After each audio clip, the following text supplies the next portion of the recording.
Welcome. Okay friends, welcome to our YouTube channel let's learn from home. This is Niranjan Tiwari. So हम बात कर रहे थे MHI 09। फर्स्ट चैप्टर है हमारा भारत में राष्ट्रवाद। इसका फर्स्ट पार्ट बन चुका है, वो अपलोड हो चुका है। प्लीज़ आप उसको देख लीजिए। आगे हम बढ़ते हैं कि राष्ट्रवाद के सिद्धांत। राष्ट्रवाद के सिद्धांत देखिए, मैं फिर से बता रहा हूँ कि परीक्षा के पॉइंट ऑफ व्यू से ही सिर्फ मैं पढ़ा रहा हूँ, और उसके अलावा मतलब मैं बहुत डिटेल में नहीं जा रहा हूँ, लेकिन इतना ज़रूर समझाया जा रहा है ताकि आपको एक लेमन समझ में आ जाए कि चीज़ें क्या होती हैं, और एग्ज़ाम को में अगर आपको लिखना है तो आप कैसे समझिए।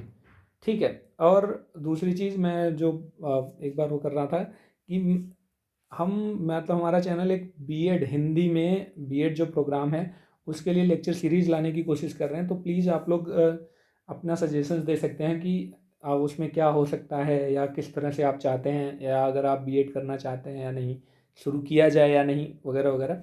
तो ठीक है, चलिए शुरू करते हैं। राष्ट्रवाद के सिद्धांत। देखिए, दो सिद्धांत हैं इसमें। एक है गैर आधुनिकतावादी सिद्धांत और नॉन मॉडर्नाइजेशन थ्योरी। दूसरा है मॉडर्नाइजेशन थ्योरी या फिर आधुनिकतावादी सिद्धांत। ठीक है। देखिए, जब हम आप बात करते हैं गैर आधुनिकतावादी सिद्धांत, तो मैं आगे भी बताने की कोशिश करूँगा, जैसे कि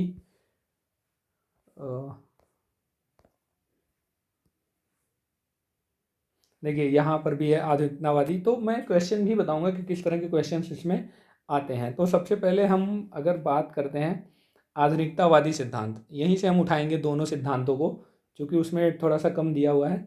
तो जब आप आधुनिकतावादी सिद्धांत की बात करते हैं, तो जो जितने भी लोग थे, तीन आधुनिकतावादी सिद्धांत एक थे, जैसे कि एली क्यूरी का आधुनिकतावादी सिद्धांत। इन्होंने इसकी स्थापना की थी 1961 में। इसके मुख्य तथ्य क्या क्या थे? ठीक है। अब आप प्लीज़ ये मत सोचिएगा कि ये क्वेश्चन तो कुछ और कह रहा है। क्वेश्चन भी यही कह रहा है कि आधुनिकतावादी सिद्धांत की व्याख्या कीजिए। तो अगर सिर्फ ये पूछ ले कि राष्ट्रवाद की के सिद्धांत, दो सिद्धांत होते हैं, आधुनिकतावादी और गैर आधुनिकतावादी। तो आधुनिकतावादी में आप ये सारी चीज़ें भी लिख सकते हैं, मतलब यही सारी चीज़ें लिखनी है। बाकी चीज़ें मतलब टू द पॉइंट भी आप लिखेंगे तब भी आपको मार्क्स अच्छे मिल जाएंगे। तो जो एली क्यूरी थे, उन्होंने आधुनिकतावादी सिद्धांत को किस तरह से बताया? उन्होंने कहा कि राष्ट्रवाद को एक सिद्धांत के रूप में माना। उन्हें इसे आधुनिक यूरोप के बौद्धिक इतिहास में प्रभावशाली ढंग से अनुभव किया। उन्होंने लिखा, तो उन्होंने कहा कि राष्ट्रवाद का जो सिद्धांत है वो 19वीं शताब्दी के प्रारंभ में यूरोप आविष्कृत किया गया था। मतलब कि इसका जो सिद्धांत था वो यूरोप से ही शुरू हुआ था। और आप जब भी इतिहास पढ़ेंगे, जब भी इतिहास को समझने की कोशिश करेंगे, तो आपको हमेशा से ये दिखाया जाएगा कि हर चीज़ की शुरुआत यूरोप से ही हुई है। चाहे वो और देखिए, मैं ये नहीं कह रहा हूँ कि वो गलत है, लेकिन चूंकि औद्योगिक क्रांति वहाँ हुई और वहीं से औपनिवेशिक काल की शुरुआत हुई कि भाई पूरे देश, पूरे विश्व में इन्होंने अपने साम्राज्य को फैलाया। और जनरली माना जाता है कि हाँ, जब आप आधुनिक विश्व की बात करते हैं तो उसमें यूरोप को ही सबसे सेंटर में रखते हैं। तो इसलिए जो भी कहानी शुरू होती है वो यूरोप से ही शुरू होती है। तो इन्होंने भी बोला कि राष्ट्रवाद की जब हम बात करेंगे तो यूरोप से ही, उन्होंने बोला कि ये यूरोप से ही 19वीं शताब्दी के प्रारंभ में शुरू हुई थी, जबकि राष्ट्रवाद के रूप में ऐसा नहीं था। जब हम पढ़ेंगे ना गैर आधुनिकतावादी, तो वहाँ पे हम उसको देखेंगे। तो उनके अनुसार यह राष्ट्रवाद की असंरचनात्मक व्याख्या थी, जिसके अनुसार राष्ट्रवाद की जड़ें गहरी थी, न न कि, मैं अभी एक्सप्लेन कर दूंगा, ठोस संरचनाएं हैं, नहीं विशेष शर्त है। उन्होंने सीधे बोला था कि इसकी कोई ठोस संरचना नहीं है, विशेष शर्त भी नहीं है। देखिए, अगर मैं इन सब का, जिन्होंने जो कुछ भी इन्होंने बोला था उसका, या आगे जो गैलनर है उन्होंने जो भी बोला उसको मैं एक एक करके एक्सप्लेन कर दूंगा। ठीक है। जो क्यूरी थी, उन्होंने जो भी बताई कि नहीं, यूरोप से शुरू हुआ है और एक प्रॉपर ठोस संरचना नहीं है, ये केवल विचारकों के विचार और सिद्धांत हैं। अब उसको गैलर ने और सॉरी, गैलर ने और डिटेल में बताया। क्या बताया? देखिए, हो सकता है कहीं कहीं ऐसा आपको लगे कि शब्दों में तालमेल नहीं है। उसका रीज़न ये है कि चूंकि इतनी सारी चीज़ें होती हैं तो दिमाग में वो चीज़ें लानी पड़ती हैं कि हाँ, मैं आपको क्या समझाऊं, या कितने आसान शब्दों में समझाऊं ताकि आपको समझ में आए। इसलिए कभी कभी ऐसा लगता होगा कि फ़्लो टूट रहा है, तो प्लीज़ उसके लिए आई एम रियली सॉरी। तो आप समझने की कोशिश कीजिएगा। ठीक है, अब गैलरन ने कहा कि रा देखिए क्या होता था। सबसे पहले आप सबको पता है कि कृषि जो वर्ग है, पहले कृषि वर्ग था, फिर औद्योगिक वर्ग आया, ये तो आप समझ रहे हैं। तो एक होता है ट्रांसफ्यूजन, मतलब कि पहले कृषि समाज था, फिर औद्योगिक समाज आया, बीच में उसका होता है ट्रांजिशन फेज। तो जो गैलनर थे उन्होंने यही बताने की कोशिश की कि राष्ट्रवाद कब आया। राष्ट्रवाद तब आया जब कृषक समाज की तरफ से औद्योगिक समाज की तरफ हम रूपांतरित होने लगे। ट्रांसफॉर्मेशन जो हुआ उसी समय इस राष्ट्रवाद का उदय हुआ। उन्होंने कहा कि राष्ट्रवाद को शक्ति तथा संस्कृति की नई अंतःक्रिया को सृजित करने वाले आर्थिक तथा उत्पादिक बलों के सामने आने के रूप में देखा गया। उन्होंने ऐसा क्यों बोला, मैं एक सार बताता हूँ। देखिए होता क्या है कि जब औद्योगिक वर्ग सामने आता है तो उद्योग को चलाने के लिए क्या चाहिए। सबसे पहले आपको पता है कि कच्चा माल चाहिए, रॉ मटेरियल्स, देन वर्कर्स, मजदूर चाहिए। अब मजदूर तो किसी एक पर्टिकुलर समुदाय या उसके तो हो नहीं सकते, और बिजनेसमैन जो होते हैं, औद्योगिक इकाइयाँ जो होती हैं, उनको भी परस्पर आपस में तालमेल रखना पड़ता है। तालमेल रखेंगे तभी चलेगा। क्यों? क्योंकि एक दूसरे से कच्चा माल खरीदना, माल सप्लाई करना, फिर बने हुए माल को सप्लाई करना, मजदूरों को लाना, और मजदूर भी अलग अलग समुदाय के लोग होंगे। तो आपस में जब परस्पर और आपस दोनों सेम वर्ड हैं। तो परस्पर जब क्रिया करते हैं या तालमेल बैठाते हैं तो एक लगाव सा होने लगता है और एक भरोसा जरूरी है। तो ये जो भरोसा और तालमेल जो शुरू हुआ वही धीरे धीरे एक राष्ट्र के रूप में सामने आया, एक हाँ राष्ट्रवाद के रूप में सामने आया, जिसकी बात गैलनर कह रहे हैं। यही हम आगे थोड़ा सा देखेंगे। अब गैलनर का सिद्धांत उसी दृष्टिकोण से भौतिकतावादी था, क्योंकि राष्ट्रवाद के उदय की आधारभूत प्रेरणा के रूप में इसमें विचार और सिद्धांत नहीं दिखता। वही विचार और सिद्धांत नहीं थे क्या, बस आर्थिक बलों के संचालन के उत्पादन के रूप में देखा गया। क्योंकि जरूरत थी उद्योगों को चलाने के लिए, तो उद्योगों के या आर्थिक जो बल था उसको वो ज़्यादा प्रभावित कर रहा था, ना कि विचार और सिद्धांत। ठीक है, लेकिन जब गैर आधुनिकतावादी पढ़ेंगे तो बोलेंगे कि नहीं, विचार और सिद्धांत भी मायने रखते थे और उनकी जो जड़ें हैं वो कहीं ना कहीं पुरानी सभ्यता संस्कृति से भी जुड़ी थी। जबकि आधुनिकतावादी में गैलर कह रहे हैं ऐसा कुछ नहीं था, क्योंकि आर्थिक कारण उनके लिए परिहार्य थे, उनके लिए ज़रूरी था, तो इसलिए उनको ये करना पड़ा और धीरे धीरे यहीं से राष्ट्रवाद का उदय हो गया। अब आगे कहते हैं कि यह सिद्धांत अनवरत विकास पर आधारित था। वस्तुतः यह अर्थव्यवस्था तभी कायम रह सकती थी जब यह विकसित होती रहे। ऑब्वियसली बात है कि एक दूसरे के साथ परस्पर सहयोग की भावना ही इन्हें आगे बढ़ाएगी। अब देखिए, और दूसरा भी क्या हुआ, आप एक दूसरा पॉइंट भी समझिए। अब अर्थव्यवस्था थी, औद्योगिक इकाइयाँ थी, चल रही थी। औद्योगिक इकाई तभी सफल हो पाएगी जब बना हुआ प्रोडक्ट मार्केट में बिके। अब मान लीजिए यूरोप है और यूरोप में आप ब्रिटेन वगैरह ले लीजिए। अब मान लीजिए दूसरा अमेरिका हो गया। अब अमेरिका में बना हुआ प्रोडक्ट अगर यूरोप के मार्केट में आके आसानी से बिक रहा है, तो क्या यूरोप में जो औद्योगिक इकाइयां हैं वो चल पाएंगी?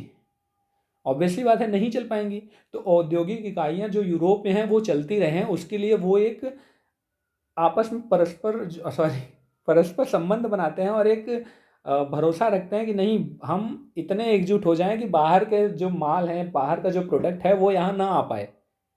तो अब न चाहते हुए भी उन्होंने एक ऐसी चीज को बनाया जिसे हम कह सकते हैं कि राष्ट्र नहीं भाई, हम अपने यूरोप को बचा के रखेंगे बाहरी चीजों से।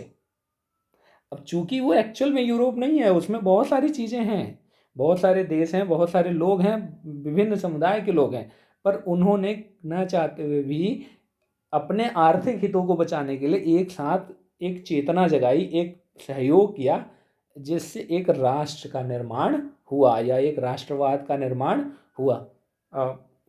हो सकता है अगर आपको अब नहीं समझ आ रहा है तो प्लीज़ आप वो कर सकते हैं, अगर समझ में आ रहा है तब भी आप कमेंट कीजिए, कोशिश करेंगे हम उसको समझाने की। तो आई होप कि आप लोग समझ रहे होंगे जो मैं कहना चाहता हूँ। ठीक है, यह अनवरत विकास करने वाली अर्थव्यवस्था ने स्थित पुरानी व्यवस्था को समाप्त कर दिया, क्योंकि कृषक समुदाय अब अलग हो रहा था, या कृषि आधारित जो व्यवस्था थी वो अब धीरे धीरे औद्योगिक आधारित हो रही थी और एक राष्ट्रवाद के रूप में सामने आ रहा था। यह अर्थव्यवस्था लगातार चलती रहे, इसके लिए संपूर्ण साक्षरता आवश्यक है। ऑब्वियसली साक्षरता आवश्यक है। क्यों आवश्यक है? क्योंकि जब तक आप अलग अलग समुदाय और अलग अलग लोगों से बातचीत करोगे तो उसके लिए उनकी भाषा, उनकी संस्कृति को जानना बहुत ज़रूरी है, उनके हितों को समझना ज़रूरी है, और वो तभी हो सकता है जब आप शिक्षित हों। ठीक है, ताकि बड़ी संख्या में अज्ञात तथा एक दूसरे से अपरिचित लोग परस्पर संवाद कर सकें। तो यही बात थी। इस औद्योगिक अर्थव्यवस्था में गतिशीलता थी जो अब व्यावसायिक तथा स्थानीय दोनों प्रकार की थी। आप प्लीज़ अब इसको पढ़ लीजिएगा, क्योंकि मतलब सारा लब्बो लुभाव यही है जो हमने अभी बात की। राष्ट्रवाद की नई अर्थव्यवस्था समतावाद पर आधारित थी। इसने लोगों की प्रतिष्ठा और हैसियत आधारित पदानुक्रम को समाप्त कर दिया। वही सी चीज़ है, क्योंकि पहले क्या था? पहले चर्च हाई था, चर्च ही सब कुछ था। तो उसमें चर्च के जो पादरी थे वो टॉप क्लास पे होते थे, फिर राजा होते थे, फिर बुर्जुआ वर्ग होता था, फिर इस तरह से आपने पढ़ा होगा। स्पेशली आप जब फ्रेंच रेवोल्यूशन पढ़ते हैं, फ्रांसीसी क्रांति पढ़ते हैं, तो उसमें बहुत बढ़िया बताया गया है कि 3 स्टेट्स के लोग थे। तो अब जब राष्ट्रवाद का उदय हुआ, या यूँ कहें कि औद्योगिक क्रांति हुई, तो धीरे धीरे वो जो पदानुक्रम था, जो चीज़ें थीं, वो ख़त्म हो गई। और जब वो ख़त्म होती हैं तभी राष्ट्रवाद का उदय होता है, क्योंकि राष्ट्रवाद एक तरफ से या एक तरह से सबको साथ लेके चलने और साथ सोचने की बात होती है। ठीक है। पुरातन सभ्यताओं की उच्च संस्कृति का संरक्षण नई अर्थव्यवस्था के लिए पूर्णतः तर्कसंगत नहीं रह गया था। अब देखिए, ये बहुत सारी चीज़ें हैं, आप पढ़ लीजिएगा, और जबकि हैं वो सारी वही। आधुनिक तथा प्रौद्योगिकी ने नई अर्थव्यवस्था को प्रभावित किया। फलस्वरूप वो इतनी शक्तिशाली हो गई कि पुरानी व्यवस्था की जगह नई सामाजिक व्यवस्था ने ले ली। ठीक है। और अब ये चीज़ यही है। अब हम बात करते हैं, लास्ट में आते हैं, गैलनर का यह राष्ट्रवाद का सिद्धांत एक विश्वसनीय सिद्धांत था, परंतु इस सिद्धांत के साथ सबसे बड़ी समस्या यह थी कि इस सिद्धांत का जुड़ाव भारत या सही मामले में अन्य औपनिवेशिक विकास के मामलों के साथ नहीं हो पाया था। बिल्कुल सही चीज़ है। और हाँ, हमेशा ध्यान रखिएगा, अगर आप कुछ भी सिद्धांत या कुछ भी लिख रहे हैं तो बिल्कुल उसको क्रिटिसाइज कीजिए। आलोचनात्मक वर्णन करने के लिए भी आ सकता है। तो आलोचना ये हो सकती है कि गैलनर ने जो भी बात की वो सिर्फ यूरोप की बात की। अगर इनका जो आधुनिकतावादी जो सिद्धांत है, अगर हम इसको पूरे विश्व के साथ रखने की कोशिश करें, तो आप देखिए अफ्रीका और भारत के साथ कभी भी ये मैच नहीं होगा। तो क्या हम ये मान सकते हैं कि भारत में राष्ट्रवाद हुआ ही नहीं, या अफ्रीका में राष्ट्रवाद नहीं हुआ? हुआ। और अगर आप भारत और अफ्रीकी महाद्वीप के राष्ट्रवाद की बात करें, तो वो यूरोप से कहीं अच्छा था। मतलब आप अच्छा तो नहीं कह सकते, लेकिन कहीं ज़्यादा तर्कसंगत था या तर्कपूर्ण था। तो इन्होंने सिर्फ यूरोप की बात की। तो जबकि आप यहीं इसको क्रिटिसाइज कर सकते हैं, इसकी आलोचना कर सकते हैं कि नहीं, ये मतलब कहीं ना कहीं वो बाकी विश्व के साथ जुड़ने से रह गए, वो उसके साथ नहीं हो पाया। गैलर के सिद्धांत की सबसे बड़ी ताकत घटनाक्रम को वैश्विक प्रगति पर उसकी बहुत अच्छी पकड़ है। हालांकि यह सिद्धांत एशिया और अफ्रीका औपनिवेशिक समाज के राष्ट्रवादी अनुभवों को पर्याप्त रूप से व्याख्या करना प्रतीत नहीं होता है। अब देखिए, सॉरी, टॉम नैर्न जो थे, उनका सिद्धांत क्या कहता है? इन्होंने क्या कहा, इन्होंने जो व्याख्या दी वो वो थोड़ा सा अच्छा था। और ये जो व्याख्या थी वो ना ही आधुनिकतावादी थी, बल्कि सार्वभौमिकतावादी थी। मतलब यूनिवर्सल भी था। यूनिवर्सल क्यों था? क्योंकि इन्होंने जो कहा वो आप उस राष्ट्रवाद का जो सिद्धांत था, आधुनिकतावादी सिद्धांत, उसको आप पूरे विश्व के साथ कनेक्ट कर सकते थे। इन्होंने कहा कि हाँ, कि ये बात सिर्फ पूंजीवाद की नहीं है। पूंजीवाद के साथ साथ जो विकास है या जो असमान विकास है, वो भी राष्ट्रवाद में कहीं ना कहीं हावी हो रहा था। इन्होंने जब अफ्रीका और एशिया की चीज़ों को देखा, तो उन्होंने बोला कि जब औपनिवेशिक समाज था तो वहाँ पे असमानता दिखाई दे रही थी। जब असमानता दिखाई देती है तो वहाँ के लोगों ने खुद को अपमानित महसूस किया।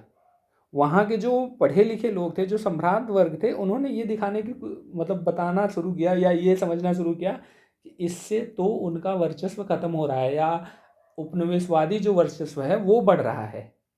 अब इससे क्या हो रहा था? जैसे कि अब अगर भारत की आप इमेजिन कीजिए, भारत के समय आपने इतिहास जो पढ़ा हुआ है, आप इमेजिन कीजिए कि कोई विदेशी शासन शासक हमारे यहाँ शासन कर रहा है, ब्रिटेन हमारे यहाँ शासन कर रहा है, या यूरोप हमारे ऊपर शासन कर रहा है।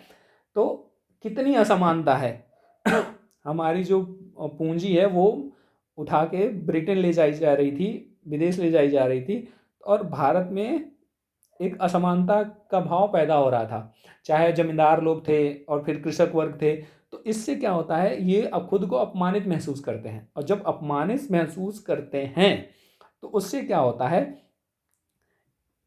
एक प्रणाली का सृजन होता है, जिससे क्या होता है कि मतलब उपनिवेशवाद में लोगों को शासन से अलग रखने की कोशिश की जा रही थी, जिससे जो लोग अलग थे, जो लोग अपने आप को अपमानित महसूस कर रहे थे, वो उसके खिलाफ, औपनिवेशवाद के खिलाफ एक संघर्ष के रूप में खुद को देखना शुरू करते हैं, एक संघर्ष शुरू करते हैं, और वही जो संघर्ष है वही राष्ट्रवाद के रूप में जन्म लेता है।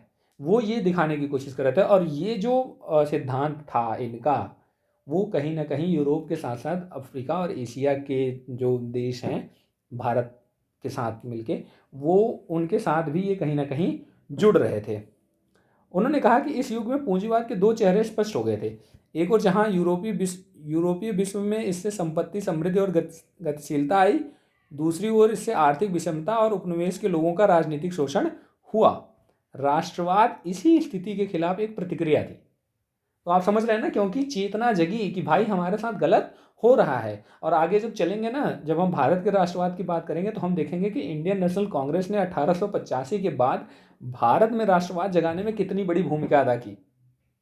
फिलहाल कांग्रेस कैसी है हम उसके बारे में बात नहीं करेंगे, लेकिन जो कांग्रेस का जन्म हुआ था वो क्यों हुआ था, और कांग्रेस का योगदान कितना बड़ा है भारत के राष्ट्रवाद में, वो हम वहाँ समझेंगे। ठीक है।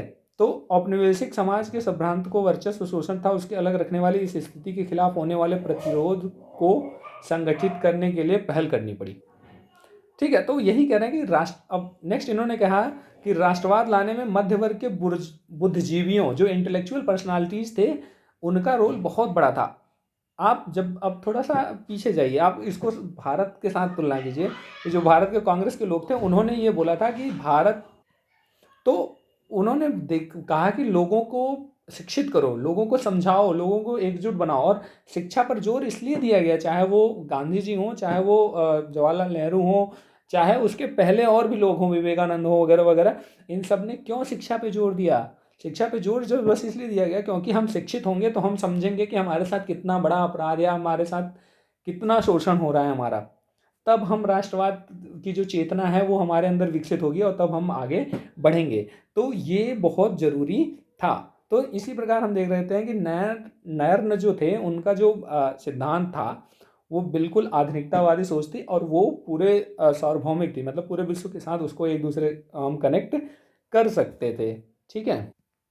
चलिए अब हम बात करते हैं गैर आधुनिकतावादी सिद्धांत। अब देखिए, हमने आधुनिकतावादी सिद्धांत की तो बात कर ली कि भाई वो एक आधुनिक परिघटना थी राष्ट्रवाद, जो 3-4 शताब्दियों पहले ही शुरू हुई। लेकिन जो गैर आधुनिकतावादी थे वो कहते हैं नहीं नहीं, आप ये समझने की कोशिश करो कि राष्ट्रवाद अगर इतनी जटिलता और इतने कॉम्प्लेक्स है, राष्ट्रवाद की जो परिभाषा है, या राष्ट्रवाद जो है इतना विकसित है और इतना कॉम्प्लेक्स है, इतना जटिल है, तो क्या ये 300-400 साल में हो गया होगा? वो कहते हैं नहीं, ये कहीं ना कहीं बहुत पहले से पुरानी जो संस्कृतियां थी, वहाँ इसकी जड़ें कहीं ना कहीं वहाँ से शामिल, मतलब सम्मिलित हैं। और ऐसा नहीं है, हमने देखा ना कि आधुनिकतावादी में भी 3-4 अलग अलग विचारधाराएं थी। इस तरह से गैर आधुनिकतावादी में भी अलग अलग विचारधाराएं थी, जैसे विकासवादी, प्रकृतिवादी और निरंतरवादी। तो जो प्रकृतिवादी हैं और सॉरी प्रकृतिवादी राष्ट्रवाद प्राकृतिक भावनाओं के रूप में देखा जाता है। इन तीनों को हम अलग से थोड़ा सा समझ लेंगे, अभी बस हम ये समझते हैं कि गैर आधुनिकतावादी सिद्धांत होता क्या है। तो जो प्रकृतिवादी थे उनका कहना था कि उनका, और जो निरंतरवादी हैं, दोनों कहीं ना कहीं क्लोज हैं, उनका कहना होता है कि नहीं, ये बिल्कुल निरंतरता बनी चली आई है, वो परस्पर ऐसा नहीं है कि अचानक से आ गया है, ये कहीं ना कहीं लगातार होता चला आया है। उनका मानना था कि, एक एग्जाम्पल उन्होंने बताया कि पाकिस्तान उसी क्षण अस्तित्व में आ गया था कि जब भारत में मुस्लिमों का शासन शुरू हुआ, कि जब मुस्लिम्स हुए और गैर मुसलमानों का धर्मांतरण शुरू हो गया मुस्लिम समुदाय में, तो कहीं ना कहीं पाकिस्तान की जड़, अलग मुस्लिम राष्ट्र की जड़ वहीं से समाहित होने लगी। क्यों? क्योंकि उन्होंने बोला कि हिंदुओं और मुसलमानों का कोई मेल नहीं था। जब हिंदू और मुसलमान दोनों का कोई परस्पर संबंध नहीं है, तो कहीं ना कहीं उनके मन में एक अलग राष्ट्र की भावना, एक अलग प्रकार की चेतना वो हुई होगी कि भाई हम अलग हैं। जब जहाँ पर हम अलग होने की बात आ जाती है वहीं से राष्ट्रवाद की चेतना जगने लगती है। और तो यही चीज़ अब अगर हम आधुनिकतावादी की बात करें तो हम कहेंगे नहीं, पाकिस्तान तो 1947 में बना, तो 1947 में वहाँ राष्ट्रवाद का विकास हुआ उसके बाद। पर गैर आधुनिकता वाली कह रहे हैं कि नहीं, पाकिस्तान एक राज्य के रूप में भले ही 1947 में आया हो, लेकिन एक राष्ट्र के रूप में, एक विचारधारा और एक चेतना के रूप में तो वो कई सौ सालों से भारत में था, क्योंकि उसकी जड़ें कहीं ना कहीं भारत में तभी आ गई थी जब गैर मुस्लिम्स मुस्लिम में कन्वर्ट होना शुरू हुए थे। ठीक है, तो यही उनको समझाने की कोशिश की जा रही थी। देखिए यहाँ पढ़ते हैं कि जिन्ना मुस्लिम राष्ट्र को न्यायोचित केवल इस आधार पर ठहरा सके कि हिंदू और मुसलमान के मध्य किसी प्रकार का संबंध नहीं है, और यही कारण था कि भारतीय इतिहास में मुस्लिम राष्ट्र का अस्तित्व बहुत पहले से रहा है। ठीक है, क्योंकि राष्ट्रवाद का मतलब ही है आप एक दूसरे पर भरोसा कीजिए और परस्पर सहयोग की भावना हो और कुछ न कुछ संबंध हो। लेकिन जहाँ पर संबंध ही नहीं है, जहाँ पे आप उन्हें बिल्कुल अलग मान रहे हो, तो इसका मतलब है ना कि आप भले से अलग राष्ट्र में नहीं रह रहे या अलग राज्य में नहीं रह रहे हो, लेकिन एक अलग राष्ट्र की चेतना आपके अंदर समाहित है, आपके अंदर पहले से उठ रही है। वही वो बताने की कोशिश कर रहे थे। ठीक है, तो प्रमुख इतिहासकार एरिक हॉब्सबॉम ने कहा कि राष्ट्रवाद की अवधारणा भी महत्वपूर्ण है। उनका तर्क है कि मानव इतिहास के पूर्व आधुनिक काल से गुजरते हुए राष्ट्रवाद की व्याख्या की जा सकती है।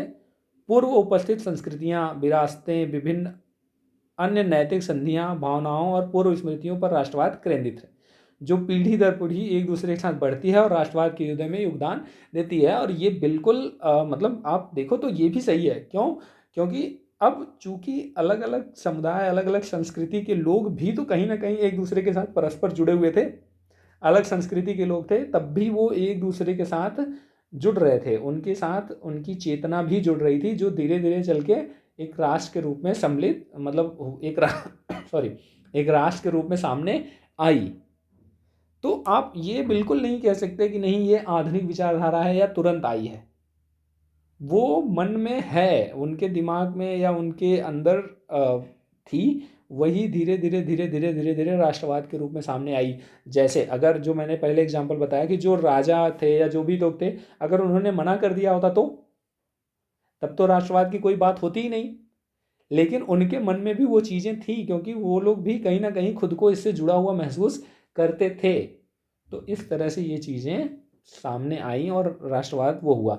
आगे हम इन तीनों को थोड़ा सा एलोबरेट कर देते हैं। तो हम देखते हैं, ये देखिए क्वेश्चन पूछा जा सकता है कि राष्ट्रवाद के गैर आधुनिकतावादी सिद्धांत क्या हैं, उनका महत्व क्या है। तो तीन तरह के सिद्धांत हैं, विकासवादी सिद्धांत, प्रगतिवादी और निरंतरवादी। तो विकासवादी क्या कहते हैं कि राष्ट्रवाद एक दीर्घकालिक विकास का परिणाम है, इसका विस्तार कई सदियों में हुआ है। इसमें विभिन्न सांस्कृतिक और भाषाई समुदाय स्वयं को एक राष्ट्रीय समुदाय के रूप में विकसित करते हैं। जैसे भारत में ही अलग अलग समुदाय के लोग थे, अलग अलग तरह के लोग थे। फर्क बस इतना था कि इन्हें इनकी जो चेतना थी उसे जगाने की जरूरत पड़ी। थे तो मुस्लिम्स भी ना, लेकिन मुस्लिम्स में वो चेतना नहीं जगी, क्योंकि उनके दिमाग में अलग, क्योंकि उनको ये लगता था कि नहीं, हम और जो बाकी गैर मुस्लिम समुदाय हैं वो दोनों बिल्कुल अलग हैं। जब इस तरह की भावनाएं या इस तरह की सोच विकसित हो जाती है तो आप एक अलग राष्ट्र की ही चेतना विकसित होती है, वो एक साथ नहीं हो पाती। लेकिन बाकी जो समुदाय थे उनके अंदर वो चेतना थी, बस उन चेतना को जगाने का काम आधुनिक विचारधारा ने किया। पर जड़ें तो थी ना पहले से ही, वही वो बताने की कोशिश कर रहे हैं। अब प्रकृतिवादी क्या कहते हैं? प्रकृतिवादी कह रहे हैं कि प्रकृतिवादी राष्ट्र को कुछ प्राकृतिक जैसा देखते हैं, जिसे मानव मस्तिष्क और स्वाभाविक रूप से स्वीकार करता है। वो कहते हैं कि नहीं, मतलब वो कहते हैं कि नहीं, ये स्वाभाविक है, जब आप कहीं रहते हैं तो उसके लिए आपका प्रेम अपने आप ही आने लगता है, उसे जगाने या उसे समझाने की ज़रूरत नहीं पड़ती। जैसे अगर आप एक परिवार के साथ रहते हैं तो आपको अपने घर के लिए, अब कोई जैसे एक मतलब एक बहुत बहुत छोटा सा उदाहरण कि आप अपने परिवार में रहते हैं, आपका कुनबा बहुत बड़ा है, मतलब आप संयुक्त परिवार में रह रहे हैं, परिवार बहुत बड़ा है, आपस में लड़ाई झगड़े होते रहते हैं, नो डाउट, वैचारिक मतभेद हमेशा होता है। लेकिन अगर कोई बाहरी बोलता है तो आप खड़े हो जाते हैं, कोई समझाने नहीं आता कि नहीं देखो बाहरी बोल रहा है और आपको अपने अंदर देश, मतलब भाईचारा होना चाहिए या ये सब चीज़ होना चाहिए। वो आप में होता ही है, नैसर्गिक है, वो स्वाभाविक है। कि आप परिवार के लिए खड़े रहोगे। इसी तरह से कह रहे हैं कि वो प्राकृतिक भावना होती है जो अपने राज्य के लिए आप फील करते हो, तो वो प्रकृतिवादी है कि वो प्रकृति में होता ही है। ठीक है। उसके बाद कहते हैं कई आधुनिक गैर आधुनिकतावादी राष्ट्रवाद को प्राकृतिक मानते हैं, इसलिए उन्हें किसी भी तरह की अन्य व्याख्या की कोई आवश्यकता नहीं है। एक विद्वान ने तो यहाँ तक तर्क कहा है कि राष्ट्रवाद एक मानसिक दशा है। तो वो मानसिक दशा है मतलब कि बिल्कुल आप वो थिंकिंग ही है, पहले से वो आपके अंदर विद्यमान है, बस वही है कि आपने उसे एक अलग तरह से मॉडिफाई करके एक अलग रूप दे दिया। बाकी वो राष्ट्रवाद तो आपके दिमाग में है कि नहीं ठीक है मैं इस राज्य का हूँ या मैं इस जगह का रह रहा हूँ, तो उस जगह से आपका प्रेम नैसर्गिक है। और एक एग्जाम्पल लेता हूँ, आप भारत में रहते हो, भारत के लिए आपका राष्ट्र प्रेम है, लेकिन उसके अलावा आप जिस जिले में के हो, आप जिस गांव से हो, उसका भी तो लगाव आपके साथ है ना। अगर बहुत छोटे की बात करें तो आपको कोई सिखा नहीं रहा है कि आप जिस राज्य से हैं या जिस जिले से हैं या जिस गांव से हैं उसके प्रति प्रेम दिखाइए। भारत के लिए तो आपको बताया जाता है कि भारत आपका देश है, उसके लिए आपको प्रेम या वो होना चाहिए, लेकिन गांव के लिए, अपने राज्य के लिए, अपने जिले के लिए आपका जो प्रेम है वो नैसर्गिक है, वो स्वाभाविक है। तो वही बताने की कोशिश की जा रही है। इसी तरह ये जो राष्ट्रवाद है वो सिर्फ एक मनोदशा है, आपको बस वो सोच की बात है। तो प्रकृतिवादी राष्ट्रवाद के उत्थान या विकास जैसे शब्दों का प्रयोग नहीं करते। राष्ट्रवाद लोगों के मस्तिष्क की असीम और स्थायी भावना के रूप में विद्वान है, इसलिए राष्ट्रवाद की व्याख्या की जरूरत नहीं है। अगर आप थोड़ा सा डीप जाके सोचिए तो ये भी बिल्कुल सही है कि राष्ट्रवाद को किसी व्याख्या की जरूरत नहीं है, क्योंकि वो एक मानसिक चेतना है, वो भाव है जो आपके अंदर बहुत पहले से विद्यमान है, बस उसे जगाया गया। ठीक है। और निरंतरवादी क्या कहते हैं ये तो आपने देख ही लिया। वो भी वही बताते हैं कि राष्ट्रवाद के विचारक और उसे मानने वाले हमेशा इतिहास के पूर्ण निर्मित रूप से राष्ट्रवाद में अपने ब्रांड को देखना चाहते हैं।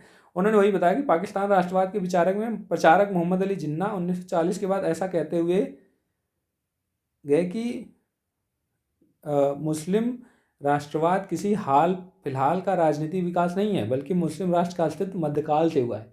वही वो भी बताने की कोशिश कर रहे थे कि मुस्लिम राष्ट्र ये तो एक राज्य के रूप में सामने आया, पर एक राष्ट्र की जो चेतना थी, एक अलग ऐसा राज्य जहाँ पे मुस्लिम्स रहें, उनके भलाई, उनके लोगों में आपसी प्रेम सौहार्द हो, ये तो बहुत पहले से है।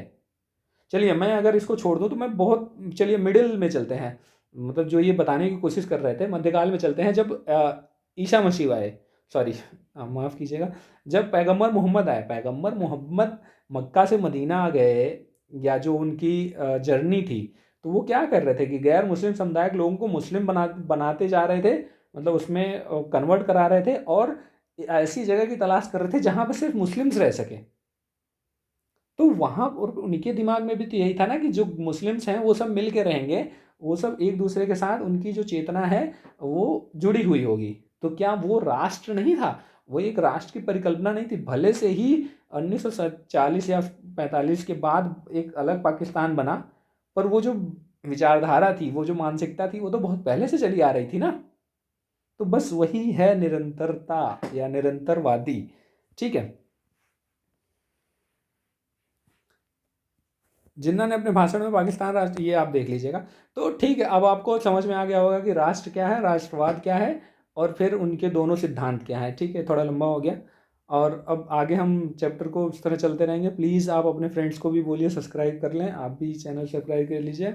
जो भी आपके सजेशंस हैं, डाउट्स हैं, प्लीज़ आप कमेंट कीजिए। अगर अच्छा लगा फिर भी कमेंट कीजिए, हमें हौसला मिलता है, मोटिवेशन मिलता है। Thank you so much, keep watching.